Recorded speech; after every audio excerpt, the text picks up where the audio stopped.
Good evening, ladies and gentlemen. At the outset, I would like to thank my good friends, Dr. Enrique and Dr. Alejandro, for making me a part of this important session. And I would be talking to you about surgical approach to a case of infectious keratitis. There are no financial or proprietary interests in any of the products which are mentioned in the presentation. And surgical management of a case of microbial keratitis is done when you have a case such as this. And the answer perhaps would be that you can do a therapeutic penetrating keratoplasty for such a case. But if you give injections like intrastomal injections, then these cases do respond to the injections. And this is the idea behind this topic that I would be talking to you about today. Now, important thing is that how do you do surgical management? So there are various techniques of intracameral injections, intrastomal injections, collagen cross-linking, and corneal transplantation procedures, which can be done for the management of microbial keratitis. And when you do the targeted drug delivery, you can have injections in the form of intracameral or intracorneal injections.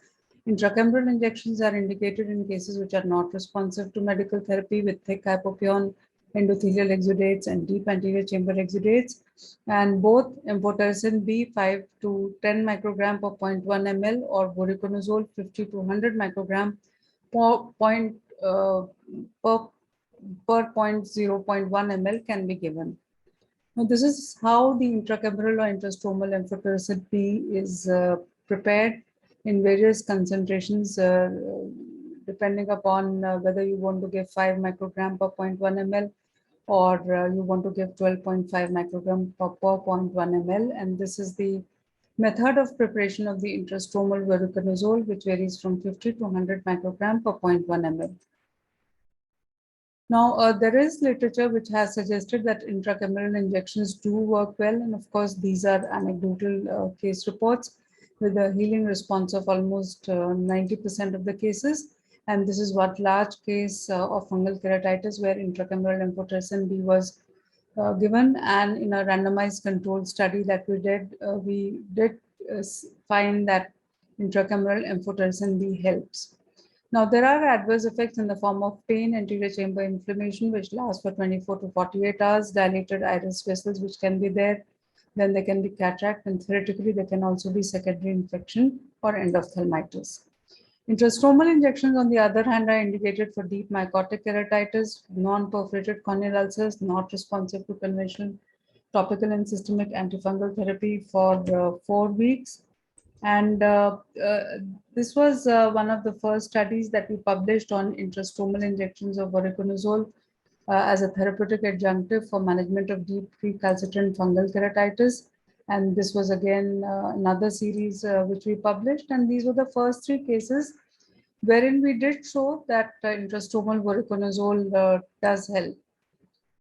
These are various studies from literature which have shown that, again, the response rate is quite good to the tune of almost 78%.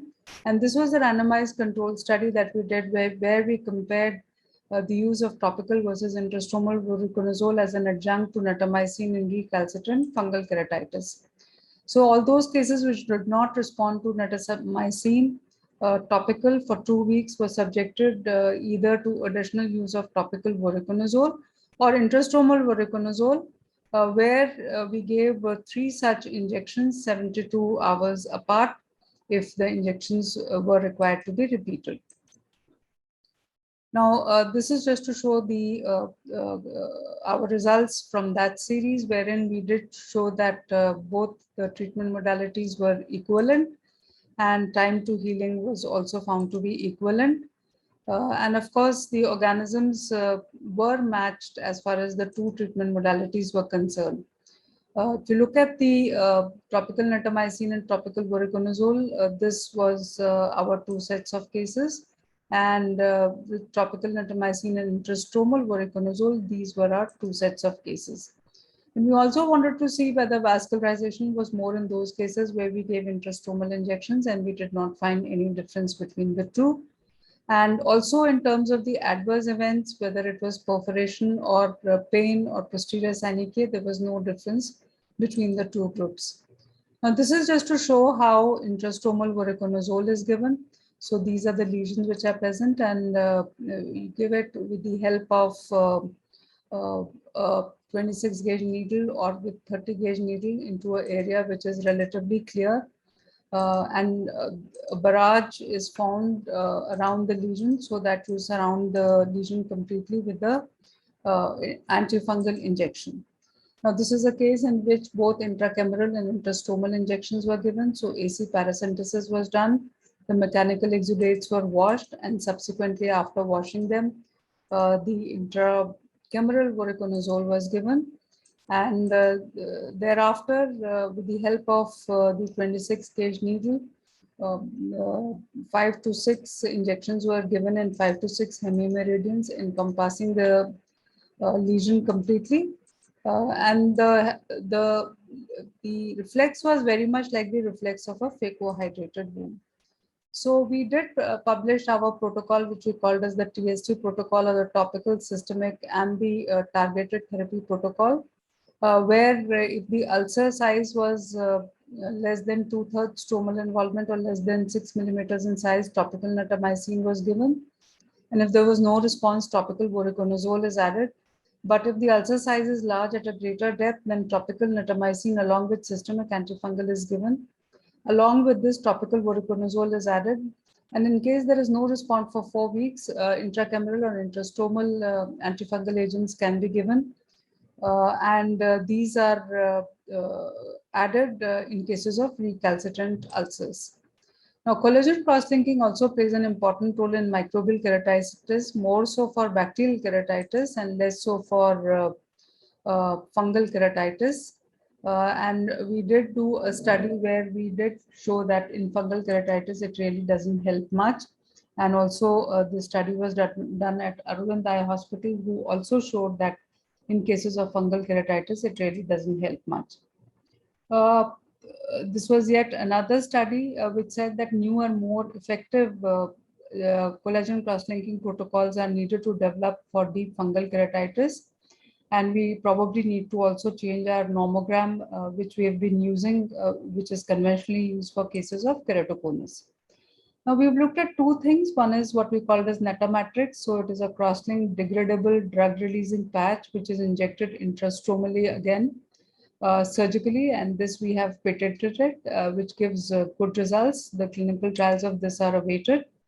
And another is Netasol, which we called as soluble netamycin. So the suspension of netamycin is 5%, something like this. But when you combine it to polymer, it becomes Netasol or water-soluble netamycin, and this has been also patented by us. And when we look at the peak concentrations are much better for Netasol as compared to netamycin, and it remains there also for a prolonged period of time. And even if you look at the multi-dose kinetics, these are better when we compare it with netamycin 5% suspension. So this is a case of post-LASIK fusarium keratitis, and when we injected intrastromal Netasol, the results were pretty good. And we've also compared the injections, the intrastromal Netasol vis-a-vis the intrastromal amphotericin B vis-a-vis the intrastromal voriconazole, the results of which are published, and intrastromal Netasol was found to be the best out of all the injections. Then even when you do therapeutic keratoplasty for cases which are not responding, you may have recurrences, and again, intrastromal injection does help in these cases. Of course, when you have a perforation, corneal thinning and melts in small corneal perforations which are less than 2 millimeters in size or desmatoseals, then you need to apply glue as is shown here using a patch, a drape patch. Cyanoacrylate glue can be applied, and this is followed by a bandage contact lens application. And when you have small corneal perforations which are not amenable to gluing, then patch grafts can be used. Of course, you don't require very good quality donor material for the same. These are cases to show how patch grafts can address the perforations which are not amenable to gluing. Now, sometimes you can have a large desmetoscele such as this, and we've done sutureless patch grafts for such conditions. And when, of course, the microbial keratitis is not responsive to medical therapy and there's impending perforation or desmetocele, then therapeutic keratoplasty can be done. Now, the goals of therapeutic keratoplasty are that you want the resolution of infection and restore the integrity of the globe. The secondary aim is, of course, visual rehabilitation, and it prevents the involvement of the adjacent sclera and also decreases the risk of endophthalmitis. You can use non-optical grade tissue in case good quality donor tissue is not available. And this may be true for countries like ours where there is paucity of good donor quality material, and may also be true for conditions such as now in the COVID era when good quality tissue may not be available. So we generally prefer to do these cases under general anesthesia, ensure that there is adequate hypotony, echinacea, and anesthesia, and use a self-retaining speculum or lead sutures for exposure. Additional procedures may be required like synechiolisis, peripheroidectomies, pupilloplasty. We try to preserve the crystalline lens, and cataract surgery with or without implantation may be done, but as far as possible, we try to save the lens. And then intracameral wash with the antifungals or with the antibacterials such as vancomycin may be required in such cases. And you may also require to do anterior vitrectomy if there are exudates. Now, this was a case of post-epileptic keratitis with impending perforation, and this patient underwent therapeutic penetrating keratoplasty. So in such cases, trephonation is done, which is 1 millimeters more than the area of the exudation, and all the membranes and the exudates are removed. Now, this is followed by the removal of the membrane, which is done from the crystalline lens, so that there's some amount of bleeding that is induced. And when this happens, then you know that the underlying tissue is healthy. Now, subsequently, a large graft is taken, which is about 12 millimeters in size, and it is sutured with interrupted Tensero monofilament nylon sutures. This is the case. The visual acuity is 20 by 200, and the patient underwent the optical penetrating keratoplasty for visual rehabilitation following this graft. Now, this is just to show how, in another case, therapeutic keratoplasty can be done, especially if the tissue is good, then that can also provide visual rehabilitation at the same time. Professor Vajpayee et al. Have described a technique of corneal debulking, where debulking of the layers or the corneal layers of the corneal tissues is done layer by layer, so that you preserve the iris tissue as much as possible, and this can be done especially for perforated corneal ulcers. Now, the post-operative regime remains the same for almost all of them. So you have to give systemic antibiotics, topical antibiotics, topical steroids. We do give in cases of bacterial keratitis, but for fungal keratitis, we withhold it for 1 to 3 weeks. And if there is no recurrence or residual infection and epithelialization is complete, then low-dose steroids can be given after a particular interval. Likewise, for viral keratitis and acanthamoeba keratitis, systemic antibiotics, topical antiviral or anti-acanthamoeba agents, and topical steroids have to be given with caution. And there could be complications which could be early, which have been listed here, or which could be late, as shown here, which need to be addressed. Apart from this, I think the most important thing is that there can be recurrence of infection, and recurrence can occur both in fungal keratitis as well as bacterial keratitis. That has to be addressed again with medications. And if it does not get addressed by that, then you may even have to do regrafts. So this paper very nicely shows the places at which the recurrence can occur, and both the medical as well as the surgical therapy is required to take care of the recurrences. Now, a word about lamellar grafts in fungal keratitis. Normally, we do not like to do it because there would be incomplete eradication of the microscopic foci as aspergillus grows perpendicularly. So we try to avoid lamellar grafts in fungal keratitis, though they can be done for other types of microbial keratitis. Then in case of desmetoceles, we've described a technique of viscoelastic assisted desmetocele dissection. And in this case, for instance, once you have a desmetocele trephination mark is given, and the debulking of the corneal layers is done. And just as you come to the edge of the desmetocele, with the help of the viscoelastic agent, the overlying stromal layers, which are pathologically hydrated, are removed, and this is the bare Descemet's membrane which is looking at you. So full thickness donor cornea is taken, from which the Descemet's membrane is removed, and this is suture. And this is the post-op. By a single procedure, we actually rehabilitate not only the patient visually, but also give tectonic stability to the cornea. You can have edema in the donor and the recipient in the post-op period, which can subside. Then sometimes you can have recurrence of infection, and you may require multiple surgeries, such as shown in this case, to take care of the recurrences.